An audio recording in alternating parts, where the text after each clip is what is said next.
Hey guys, Nick Espinoza, your chief security fanatic here, and it is Sunday, so we are doing breaches of the week. And before I begin, I'd like to thank the following people that tagged me, linked me, sent me messages, whatever it was. I greatly appreciate this. And that would be Jacqueline Wolf, David Walker, Neville Goodalls, Jason Dance, and Chris Fallon. Guys, thank you very much. It always helps me out. And if I missed your name, please give me a heads up. I'm happy to include it, in next week's video. And with that, let's begin. We are starting in China with Weibo or Weibo. This is the massive media platform in that country. Now, they had a massive data breach in mid-2019, which I reported on. So this is actually a bit of an update, because now we have seen the 538 million Weibo or Weibo users basically dumped onto the dark web, and that entire data set is worth $250. So basically for $250 US, you can get 538 million Weibo users' information. Now the reason why it's so cheap is that it doesn't have any passwords or credit card information on it. So you're talking about something like 0.00001 cent, for 538 million for that. But what this did have was basically the name of the user along with gender and location, any fans and followers that user had on the platform, as well as some of the user's phone numbers. And so 538 million people for $250 on the dark web, that is a massive data breach for dirt cheap. Moving on, we're going to be talking about Marriott. Now, if you recall, they were in the news roughly a year ago or so with a hundreds of millions of user breach, and they are back in the news as we are all focused on the coronavirus. You may not have known, rather, that Marriott declared another data breach. Now, here's what's happening. A couple of days ago, they declared this breach that impacted 5.2 million hotel guests in the company's loyalty app. Now, according to the breach notification on their website, they learned of this security breach at the end of February when it discovered that an attacker had used the login credentials of 2 employees from one of its franchise properties to access customers' information from the back-end system of these apps. Now, Marriott says this hack dated back to mid-January, but did not disclose additional details of how this happened. Now, the information that these attackers were able to gain included contact details like name, mailing address, email address, phone number, etc., loyalty account information, additional personal information, like the company the person's with, the gender, birthday, that kind of stuff, partnerships and affiliations. So if you're linked to like an airline loyalty program or the AARP and all of that, those numbers that were being stored as you registered with your Marriott account, as well as preferences. So if you had any preferences, in terms of room or stay or language, that was all included as well. So Marriott, once again on the radar for 5.2 million breaches, which is, I think, something like 1 to 2%, in terms of size compared to their previous breach. Nevertheless, heads up, there is more news than just the coronavirus. Moving on.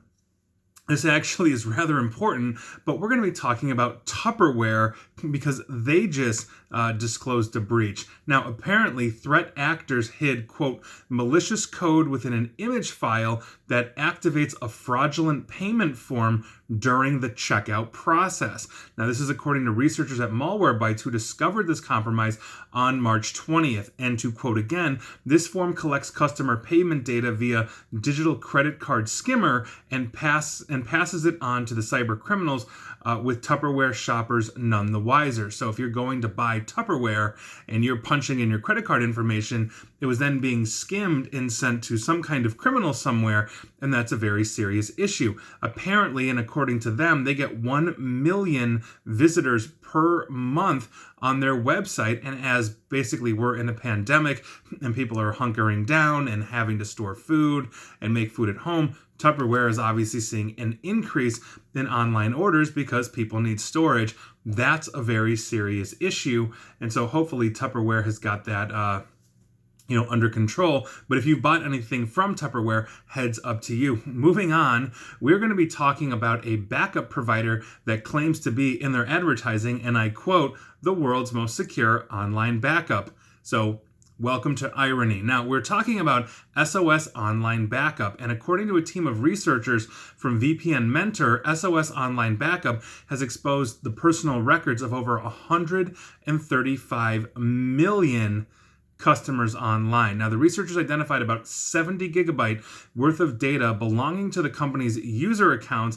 Now, these include full names, usernames, phone numbers, email addresses, and internal company details on their corporate customers. Now, the worrisome part of this incident, other than obviously this data leak, is the response of the SOS Online Backup corporation or company. So, for example, VPN Mentor's research team apparently discovered the database in November of 2019, and after identifying the owner of this, informed SOS Online Backup apparently on December 10th, December 17th of 2019, but SOS Online Backup never responded to the researchers, neither did they protect that database, as VPN Mentor was apparently able to get into it multiple times. On December 19th, however, the data was protected by SOS Online Backup, but they didn't respond or acknowledge the breach. And I think this really underscores the need for that amount of transparency. When you are billing yourself out as the world's most secure online backup, that becomes a very critical issue and situation. And if you use them, and apparently 135 million accounts means that at least a few people watching here are using SOS Online Backup, I think this is something worth investigating because reports are coming out. And here we are. Moving on, I want to talk about Morrisons. We're heading to the United Kingdom because this is basically a supermarket out of the UK, and this is actually an update. More than 5,000 Morrisons workers were seeking compensation after a 2014 incident in which their personal details were posted online. Now, 2 lower courts in the UK had ruled in the first class action over the data leak that the retailer didn't have primary liability, but was vicariously liable. Now, the UK's top court, meaning that's it, whatever the UK calls their Supreme Court, and I apologize, UK followers, I don't know what that is, the equivalent of the US Supreme Court, whatever the equivalent of your US Supreme Court is in the UK, let me put it that way, just ruled that the supermarket can't be held responsible for a data breach by a disgruntled employee who leaked the personal details of thousands of staff members online. So that is actually rather precedent setting in the sense that we have a lot of law around the world, either from the UK or here in the United States or other countries that have a common law system in some way, shape, or form, that basically you can be held liable for your employees. Morrisons just got off the hook due to a disgruntled employee leaking this, and the top court in the UK said no, they're not liable for that. I think that's interesting, and we're going to see where those ramifications go in the future as that happens again, to another organization.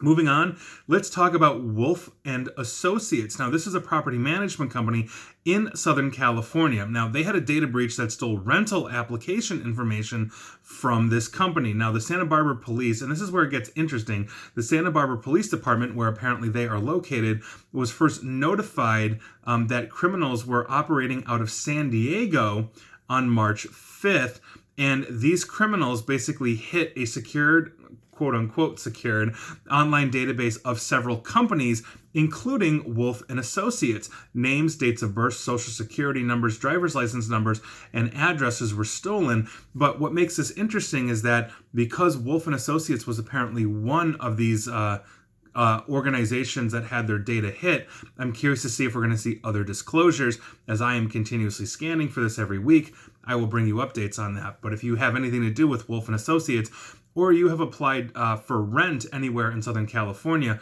through Wolf and Associates, heads up, you may have a very serious issue.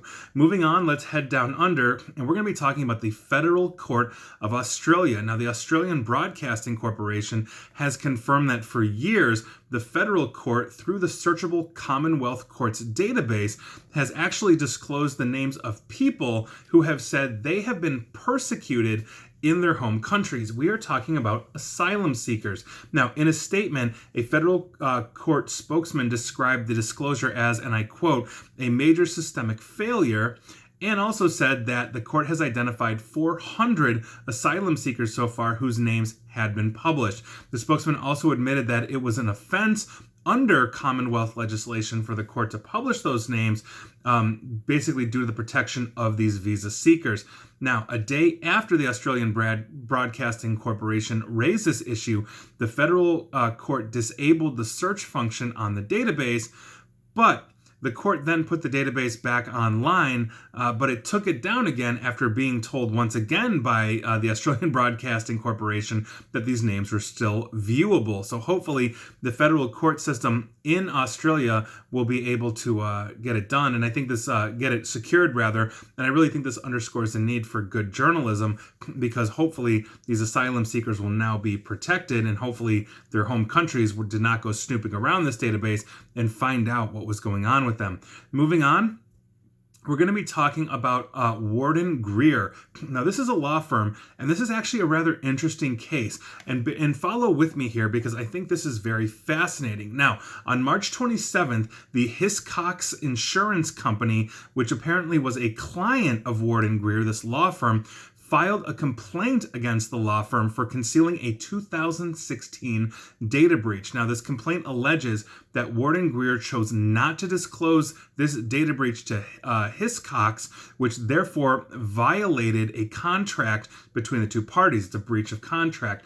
The complaint states that Warden Greer was the target of a December 2016 data breach caused by an international hacker organization known as the Dark Overlord. I am familiar with them. Now, the hackers, or rather criminal hackers, I should say, allegedly gained unauthorized access to the firm's servers, which contained sensitive and personal information belonging to Hiscox and its insured. Now, Warden Greer allegedly paid the ransom to the hackers so that they would not disseminate the information. And here we are. So we'll see where this goes, but I think this really underscores the need that we have for transparency in this. We saw a similar case in, I believe it was 2016 or 17, where Uber got hacked, and something like 90 odd million Uber users, don't quote me on that number, but I want to say it was around 90 million users of Uber had their personal information hit. And when the hackers contacted them for ransom, Uber paid the six-figure ransom sum under the basically under the guise that they didn't want this to get out. And the hacker basically said, well, now I will delete the data and all of this, although you can't really prove that. And so that eventually got disclosed. If you are going through a data breach, as much as it sucks, as much as it's difficult, the goal is to be transparent. If you are not in communication with your client base, if you are not telling them, that we have this issue and we are taking these steps and all of that, when it eventually comes out, you're going to lose way more potential business than you ever did being transparent. We are living in the age of the data breach, and that is very important. And finally, we need to once again talk about Zoom, because Zoom, quite frankly, is breaking my heart this week. I loved that platform, and you'll note I said loved, not love. Now, I did a previous video a few days ago on newly discovered vulnerabilities for this past week, such as the chat window was exposing Windows usernames and hashed passwords. So if your password is very easy, it would be very simple to crack that hash and get your password, not to mention we've had serious problems with criminals being able to attach to any open Zoom meeting and either record the meeting or stream things or even send attacks through the chat window. In one interesting case, we had a lot of Chicago politicians here in Chicago. A criminal was able to attach to their Zoom meeting and then start streaming adult content through it. So we are seeing these things, but there are new disclosures that came out after I did that video a few days ago, and this is from The Intercept on April 3rd, which was Friday, and it gets a whole lot worse, and this is why they're breaking my heart. Now, to quote the first paragraph from The Intercept, and I will be paraphrasing quite a bit from them because it's excellent reporting, to quote, "Meetings on Zoom, the increasingly popular video conferencing service, are encrypted using an algorithm with serious, well-known weaknesses and sometimes using keys issued by servers in China, even when the meeting participants are all in North America, according to researchers at the University of Toronto." Now, here's what's going on. These researchers also found that Zoom protects audio and video content essentially using a homegrown encryption scheme, and that there's a vulnerability in the waiting room feature in Zoom, and that Zoom appears to have at least 700 employees in China spread across 3 subsidiaries. Therefore, these researchers conclude in a report from the university's Citizen Lab, which is basically widely followed. It's actually one of the things that I follow as well, coming out of the University of Toronto, that Zoom's service, and I quote, is not suited for secrets. And that is basically a way that the Chinese government may basically be collecting the encryption keys, because Zoom may be obligated to actually give them the keys. If you have any interest in China, and I've done work in China before protecting U.S. interests, or rather U.S. corporate interests, we know that the Chinese government has very deep ties into organizations and businesses that are there. And so Zoom having a presence in China that is this big with 700 employees, as well as routing infrastructure, even though we're having meetings here in North America, that's a very serious issue. Now, apparently Zoom was misleading its users in its claim of support to end-to-end encryption, which is interesting, because I have also been using Zoom, and when I've used Zoom in the past, 1, I always have a password on the meeting, and 2, I always enable the end-to-end encryption, and now we're finding out there's a claim to support the end-to-end encryption, but basically it's not really fully encrypted. And so, to quote again The Intercept, Zoom was misleading its users in its claim to support end-to-end encryption, in which no one but participants can decrypt the conversation, meaning only the participants should be able to be basically in there. But Zoom's chief product officer, Oded Gal, later wrote in a blog post in which he apologized on behalf of the company for, quote, for the confusion we have caused by incorrectly suggesting that Zoom meetings are capable of using end-to-end encryption. So basically, while it's encrypted, let's say in transit between all of the users, Zoom also had access. Now, this is basically a massive flaw in Zoom that is making companies like NASA and SpaceX basically say, no, we can't do this. And so here's the nuts and bolts of this, because I think it's something important that we need to go through. When you start a Zoom meeting, the Zoom software running your device basically fetches a key to encrypt the audio and video for the meeting. Now, this key comes from Zoom, basically their cloud, which contains servers all over the world. And so what we are talking about is a KMS, or key management system, that basically generates these encryption keys and then distributes them to the meeting participants. So basically, if we are all in a meeting together, we're going to get that same key, but it is transmitted to the Zoom software on their devices from the key management system using yet another encryption system, that they've got layered on top of this, which is TLS, and that is basically the same technology that is protecting the HTTPS when you go and log in somewhere. But depending on how the meeting is set up, some servers in Zoom's cloud called connectors may also get a copy of this key. So for example, if somebody calls in on the phone, they're actually calling the Zoom telephony connector server, which then gets a copy of the key, because obviously how you are protecting, let's say, an incoming phone call is different than how you'd be connecting from your actual computer. Now, here's what makes this really difficult and interesting is that the key management system, at least some of them, they have 73 of these apparently around the globe, but 5 of these, according to the scans done by the researchers at the University of Toronto's Citizen Lab, seem to be located in China, and the rest are in the United States. Now, interestingly, the Chinese servers are at least sometimes used for Zoom chats that have no nexus in China. The 2 Citizen Lab researchers who authored this report, Bill Marszak and John Scott Railton, and guys, if you're watching this, I hope I pronounced your names right. They are living in the United States and Canada. But during a test call between the two, the shared meeting encryption key, and I quote, was sent to one of the participants over TLS from a Zoom server apparently located in Beijing. This basically means that one of the most authoritarian governments on the planet, meaning the Beijing government, has deep ties to Zoom, who was apparently founded by a Chinese national, from what I understand.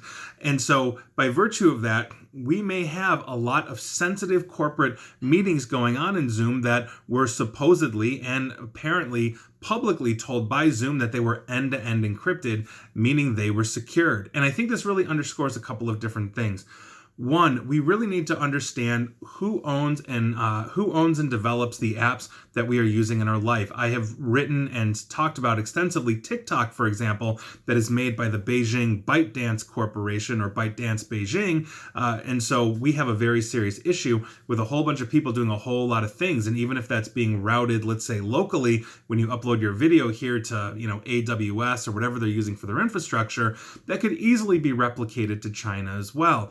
Zoom now apparently has this tie, and by virtue of that, it makes 100% sense that NASA, SpaceX, and a slew of others, including my recommendation to not use Zoom right now, I think is a very, very serious thing. This also underscores the point that I've made multiple times, is that when we are entering into a relationship with anything, whether it's Zoom or walking into a supermarket or a retail store and we're putting down our credit card, we enter into a trust relationship with that organization that we assume they are going to be safeguarding and handling our data in the most secure way. They are going to be protecting our privacy. And when we see a massive data breach, like, for example, let's say retail giant Target here in the United States years ago, they break that trust, and then they've got to regain it.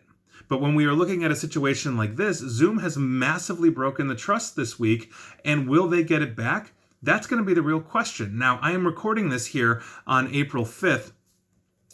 Sitting here in North America. I'm out of Chicago, if you did not realize, and Zoom is supposed to be creating and releasing a massive update that is supposed to fix a lot of the disclosed vulnerabilities. But are they fixing their key system? They might be fixing the links. They might be hardening their encryption. They might be, let's say, preventing Zoom bombing or hackers from attaching to random Zoom meetings. And Brian Krebs actually did an excellent article on that a few days ago. So they may be fixing that. But are they fixing the actual key management system that could potentially be copying these keys over to a government outside of North America, a government that loves to surveil, a government that has been known to basically attack and hack the United States, including, and this is verified, hitting the White House under the Obama administration and basically copying, stealing, and exfiltrating information? That's a very serious problem. And so by virtue of that, how can you possibly trust Zoom at this moment? And that's not to say that the other ones out there, again, if we go to, let's say, Microsoft Teams, we're entering into a trust relationship with them. And so that's a very serious problem. I'd be very curious to hear your thoughts on that. But I loved Zoom because Zoom was very easy to use. It had great features. It apparently had end-to-end encryption. My account is multi-factor authenticated through an authenticator app, which is great.